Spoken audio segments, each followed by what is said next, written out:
On Saturday afternoon, the gentle breeze blew through the coconut trees along the small beach in Camellia Bay, a peaceful coastal town in Oregon. The sun wasn't too harsh, just enough to tint the sky golden like a soft oil painting. On the grass near the beach, families were picnicking. Children ran and played with kites, while a few groups of teenagers gathered around Bluetooth speakers, listening to music and messing with their phones. In a quieter corner, near the small wooden bridge leading to the observation deck, an 18-year-old boy named Elias Monroe sat reading a book. He wore a neatly pressed white shirt, gray khaki pants, and clean sneakers, as fresh as new. Elias's appearance was more polished than most of his peers, a habit he had kept since he was young. He paid no attention to the curious glances of a few people around him, silently turning the pages of his book as he waited for his younger sister to finish her painting class nearby. Suddenly, the roar of engines shattered the tranquility of the afternoon. 5 large motorcycles came speeding from somewhere, turning straight onto the grassy area near the beach, a spot that was supposed to be for pedestrians only. The deafening sound of the exhaust pipes made some children cry, and a few parents stood up watching. But the men on the motorcycles paid no attention. They wore black leather jackets, classic helmets, and sharp eyes that scanned the area. Those eyes quickly settled on Elias, who was sitting. He only looked up for a second, meeting that gaze, not friendly, not curious, but the kind of look that made one's skin crawl. One of them, a tall man with a shaved head and tattoos running down his neck, gave a slight nod to the person next to him, then began walking toward Elias. The sound of his footsteps echoed on the wooden bridge, each step heavy, like dragging an invisible threat behind it. 2 others followed, silently but with deliberate intent, forming a triangle. Elias remained seated, his hands still resting on the book, but his eyes never left the 3 men. He felt the air shift. No longer was it a peaceful afternoon. Something was about to happen. He remembered what his coach had said. Calmness is the first weapon of the trained. Observe before you act. And Elias knew. This wasn't just a random encounter. The bald man slowly stepped in front of Elias. He didn't say anything, just stood there, looking down at the young man sitting as if waiting for a reaction. Elias looked up, his gray eyes showing no fear, only a calm, cold demeanor. Inside, his heart was racing faster than usual, but his expression remained unchanged, as though nothing was happening. The other 2 stood about 2 paces away, forming a subtle encirclement, but not too obvious. They pretended to admire the ocean, exchanged a few casual words, but their eyes kept darting towards Elias. The way they stood, the way they moved, too precise, too coordinated, made Elias immediately aware. These weren't just thugs looking to scare someone. These were people used to controlling situations. The bald man spoke, his voice low and raspy, like sandpaper grinding. "Are you here alone?" Elias set his book down and looked up. "For now," he replied without hesitation. "What are you reading?" the man asked, glancing at the book. "The Art of War, Sun Tzu," Elias answered, then slightly tilted his head. "Have you read it?" The man raised an eyebrow, unsure whether it was surprise or wounded pride. But instead of answering, he motioned to the side, signaling for the other 2 to step back. They hesitated for a moment, then walked toward the grassy area. The tension in the air seemed to dissipate. Only Elias and the bald man remained facing each other, with the sound of the waves and the wind rushing through the wooden bridge. "What's your name?" the man asked, his eyes never leaving Elias. "Elias Monroe." The man furrowed his brow as if trying to recall something. "Monroe? Related to Jasper Monroe?" Elias nodded. "He's my grandfather."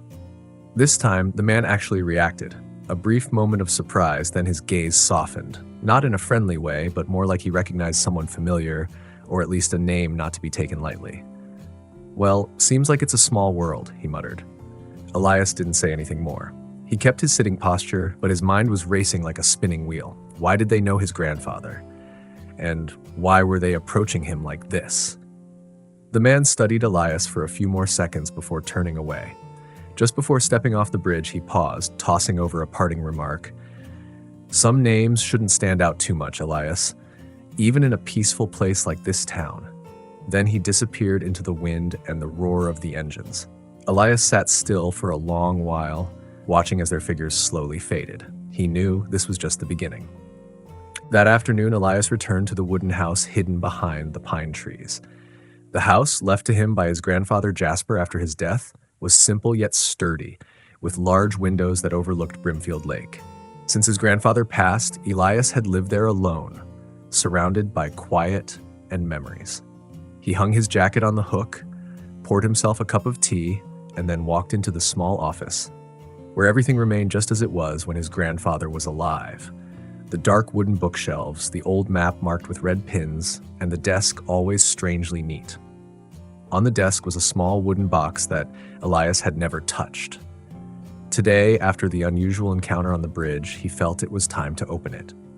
Inside was a notebook, its paper yellowed, the handwriting firm but slightly slanted. On the first page was a note. For Elias, if you ever find yourself caught up in this, start reading from page 47. Elias turned to page 47. From there, the notebook was no longer a regular journal. It became a confession, a part of his grandfather Jasper's life that Elias had never heard about. He was not just a retired history teacher, as everyone thought. Before he retreated to live in Brimfield, Jasper Monroe had been a strategic advisor for an independent intelligence organization, a non-governmental group tasked with investigating unethical behavior at high levels where the law couldn't reach. The group's name was never mentioned, but Elias knew enough to understand.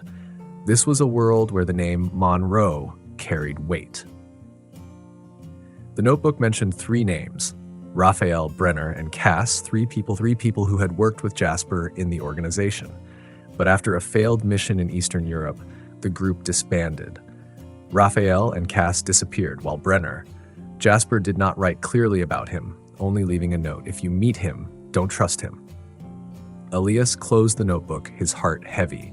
He had always wondered why his grandfather taught him military strategy, how to analyze human psychology, and even how to spot signs of being followed. At the time, he thought it was just a game. But now, everything was falling into place like pieces of a larger puzzle. Today's encounter was not a coincidence, and they knew he was Jasper Monroe's grandson. Elias stood up, looking out at the lake. The evening wind brought a chill and a sense of unease, but mixed within that was something else: determination. He was no longer a child reading books to pass the time. He was the heir to something bigger, and if those people were following the trail of Jasper Monroe, Elias would have to stay one step ahead. The sky over Brimfield was just turning dark. A thin, cold mist like a white curtain fell over the surface of the lake, weaving its way through the whispering pines. Inside the wooden house, Elias remained by the window, his eyes fixed on his grandfather Jasper's notebook. Hundreds of questions whirled in his mind, but before he could piece them together into answers, a soft click echoed from the back door. There was no one else in the house. Elias jumped to his feet, not turning on the lights. Darkness was a better ally than light, as his grandfather had taught him. He quietly moved to the bookshelf and gently pressed on The Art of War. A secret compartment opened, revealing an old revolver. His grandfather had said to only use it when absolutely necessary. Elias had never thought he would need to. Another sound followed, this time the faint squeak of rusty hinges. Someone had opened the back door. Elias slowly retreated down the hallway, pressing himself against the wall. The stranger entered without turning on the lights, clearly familiar with the house. The tall figure, dressed in black, moved cautiously. This was no ordinary thief. He moved quietly up behind the stranger, raising the gun. "Don't move. Who sent you?" The man froze, then laughed, deep and full of arrogance. "You're just like your grandfather, but Jasper was quicker than you." He slowly raised both hands. "My name is Cass. We need to talk." Elias didn't lower the gun. The name Cass was in the notebook, one of the 3 names his grandfather had mentioned. "My grandfather said not to trust anyone, especially not those who used to be friends." Cass turned his head, his eyes sharp as knives. "And he didn't mention I'm the only one who survived the Bratislava mission?" Elias hesitated. Cass sighed and slowly sat down in a chair. "You think you're the only one dragged into this? Someone's digging up the past, things that should have stayed buried with the organization.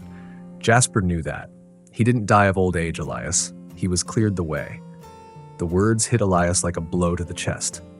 All the memories of the last week of his grandfather's life flooded back. His grandfather tired, often staring out the window, and once whispering to him, If someone comes looking for you one day, don't trust them right away, and don't run either. Cass placed a crumpled map on the table. It was marked with a network of symbols, locations scattered across the continent, all connecting to one red dot, Wyatt Falls, where Elias lived. You're the center of it all, Elias.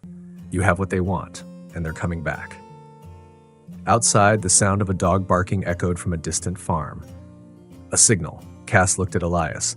If you want to live to see dawn, we need to leave right now. Elias didn't answer right away. He looked at Cass, then out at the night beyond the window. The wind had started to pick up, blowing the yellow leaves around like signals of something approaching. Not from nature, but from something far more terrifying. People. I'm not leaving this house, Elias said, his voice trembling, unclear whether from fear or anger. My grandfather died here. I can't just leave. Cass stepped forward, not rushing. Elias, this house is no longer safe. You carry it in your heart. But if you don't leave, everything your grandfather left behind, everything he sacrificed, will be wiped out like it never existed. With that, Cass pulled an old, yellowed photograph from his coat, a faded copy of 3 men standing next to a small plane. Elias recognized his grandfather in the middle. The other 2 men were strangers, but the one on the right was Cass, with thicker black hair and a much brighter smile. 20 years ago, Cass said, we thought we had escaped, but our mistake was thinking they would stop. The roar of engines suddenly echoed from afar. Not 1 car, 3. The headlights swept across the rows of pines before shutting off one by one. Cass spun around, quickly grabbed the map, and shoved it into Elias's coat pocket. There's no time for regrets, he said. Now you have to choose. Stay and die like a stubborn fool, or come with me to uncover the truth your grandfather tried to protect with his life. The house seemed to hold its breath. Light footsteps crunched on the gravel outside. 4, 5 people. Then the sound of the front door creaked, its wooden frame shattered by a powerful kick. Elias gripped the gun tightly. In that moment, he thought about the days spent beside his grandfather, the unfinished story in the notebook, and the sad, regretful look his grandfather had given him that final morning. Take the back way, Cass whispered. There's an old tunnel that leads out to the woods. Hurry. Elias nodded, not because he trusted Cass, but because he knew that if he stayed, he would never have the chance to understand why his grandfather had to die. The 2 of them plunged into the darkness, the trapdoor closing behind them, swallowing the house into the past. Above, the sounds of strangers breaking down doors, tearing apart bookshelves, and shattering memories filled the air. But they were gone now. The escape had begun, and Elias knew he was no longer just a small-town student. The tunnel was pitch black, so narrow that Elias had to bend low to move through it. The damp, musty air mixed with the scent of old earth, making it hard to breathe. But Cass moved confidently, as though he had passed through this place hundreds of times before. This is the escape route your grandfather and I dug when we were young, Cass whispered, his voice echoing in the tight space. Back then, he thought the war would reach this area, and no one thought it would ever be needed for a quiet war like this. Elias didn't respond. In his hands, he still gripped the notebook and the map Cass had given him. Even though his heart pounded in his chest, his mind kept trying to piece things together. Who was chasing them? Why was Jasper's notebook so important that it could lead to murder? A faint light appeared at the end of the tunnel. When Cass pushed open the metal hatch, they emerged into a dense pine forest. The cold air and the scent of pine resin hit them immediately, much more pleasant than the stifling earthy scent below. We have to leave here now, Cass said. I have a car hidden in the woods about 3 miles away. Once we get there, we'll keep moving. But Elias suddenly stopped. Wait, he gasped. I think we're being followed. Cass spun around, his eyes cold. What did you see? Elias bent down, picking up a torn piece of fabric caught on a low branch, black, soaked with motor oil. Not mine, and definitely not Grandpa's. Cass gritted his teeth. Damn it, someone else has used that tunnel, maybe before us or right after us. They stood still for a few seconds, hearing only the rustling wind and their own frantic heartbeats. Then Cass pulled Elias off in another direction, no longer heading toward the car. Change of plan, he said in a lower voice. They might have tracked the car already. We'll take the detour through the hill to the west. Elias followed, a vague suspicion rising in his chest. Part of it was fear of the pursuers, but part of it, just a little, was about Cass. Why did he know so much? And if the pursuers knew about the tunnel, then someone must have revealed it. An accidental clue or a trap set beforehand? Elias gripped the map tightly in his hand. He wasn't sure if he could trust anyone anymore. All he knew was this: from now on, every step had to be careful. If you'd like, I can continue with point 7, where Elias begins to notice inconsistencies in Cass's words, and uncovers a secret that Grandpa Jasper had kept hidden. The forest path leading up the hill was slippery, covered with moss and dry leaves. Elias breathed heavily, his feet slipping several times, but he still tried to keep up with Cass's steady pace. The sky gradually darkened, signaling rain was coming.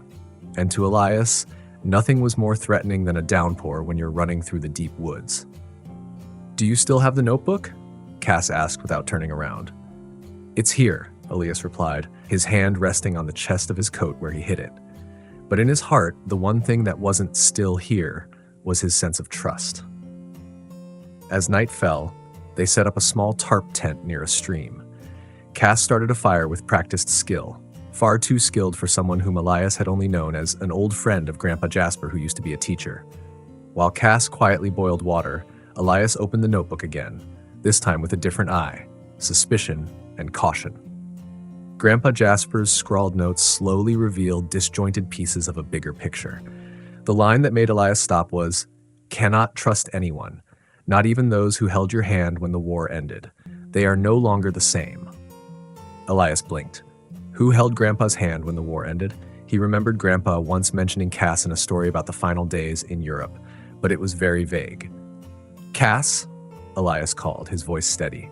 "When Grandpa and I were younger, did he ever talk about the war?" Cass looked up, the firelight casting shadows on his weathered face. "Not much. Who wants to remember things like that?" "But was he ever in Belgium? In 1978? Elias asked, his eyes fixed on Cass's face. A slight pause. Barely noticeable, but it was there. "No. Why do you ask?" Elias didn't answer. He just gave a slight smile and turned away. But in his head, thoughts were racing, because in the notebook, Jasper had written a short line. Cass, Belgium, 1978, the fateful meeting. Wrong to trust. He didn't know the details, but one thing was certain. Cass had lied. And if Cass lied once, how many more truths were hidden behind those old eyes? That night, Elias stayed awake, listening to the stream's gentle babble and Cass's steady breathing in the dark. His hand gripped the notebook tightly as if it were the only honest thing left in the world. Tomorrow, he would have to uncover the truth. Alone. The next morning, Cass was still asleep. Elias quietly stepped out of the tent, his shoes still damp from the rain the night before. The sky was unusually clear, as if it were cheering on a new journey. He made his way to the edge of the forest, where there was a weak signal for his phone. While Cass thought Elias was just checking the compass, Elias was opening an old photograph, one of Grandpa Jasper standing next to a pale yellow building, its walls covered in vines. Behind it was a rusty sign, Marceau Archives, Liège. Belgium, Liège. Still the same place. Still 1978. Still Cass. Elias had made up his mind. He wrote a small note and left it in Cass's backpack. "Thank you for helping me get this far, but I need to uncover what Grandpa wanted to tell me. Alone." He walked for 2 hours, caught a ride with a trucker to the nearest town, then took a night train to Brussels. At every stop, Elias gripped the notebook tightly, not just out of fear it might be stolen, but because he was following each line, every diagram, every red mark that Jasper had left. When the train arrived in Liège, it was almost dark. Elias stepped off and looked around at the old train station with its frosted glass-domed roof. Then, as if by a small twist of fate, he saw the Marceau Archives sign on the corner. This had once been an archive of old documents, run by a close friend of Jasper's, Henri Marceau. According to the notebook, Henri was the last person Grandpa Jasper had met in Belgium before returning to England and cutting off contact with. Cass. Elias knocked on the door. A frail, silver-haired man opened it. He stared at Elias, then whispered, "You're Jasper's grandson, aren't you?" Elias froze. He always said that if one day you came, it would mean the truth was ready to be told. Henry opened the door wider, his eyes betraying a deep sorrow. There are things you need to hear, and also something you'll have to decide for yourself, whether you want to expose everything or only keep what's necessary to move on. Elias stepped inside, fully aware that this moment marked a turning point in his entire journey. Henry led Elias up to the attic of the building, where dust covered the old bookshelves, and time seemed to stand still within the pages of the books. Jasper wanted to bring the truth to light, he began, but then he changed his mind, not out of fear, but out of love. Henry took out a small wooden box. Inside, there were old letters, yellowed with age, and another notebook, not the one Elias had been keeping. Cass was Jasper's closest friend, like a brother, Henry said, flipping through a photo. Cass, Jasper, and Henry sitting by a lake, young and laughing. They worked together in an international research group, but then, one night in 1978, there was an event that only the three of us truly know. Henry spoke slowly. That night, an accident happened. Not by accident, but by a moral choice.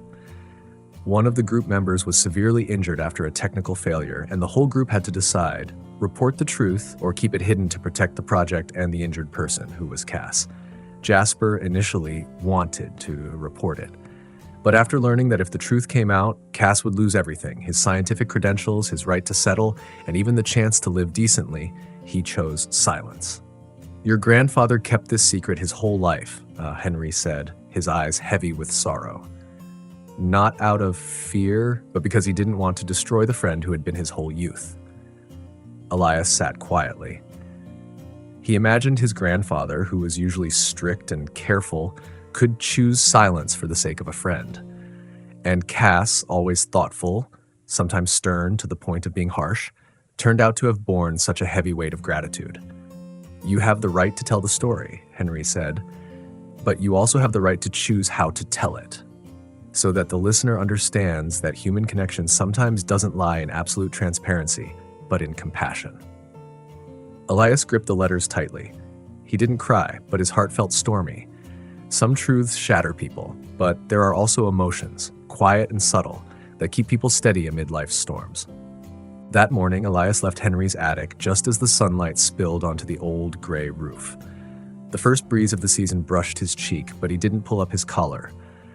Perhaps because his heart felt warmer than ever, the wooden box and stack of old letters rested quietly in his backpack. But it was what could not be held that made Elias's steps heavier. It wasn't uncertainty anymore, but a strange kind of weight. Responsibility. What are you going to do with what you've learned? Henry had asked before they parted.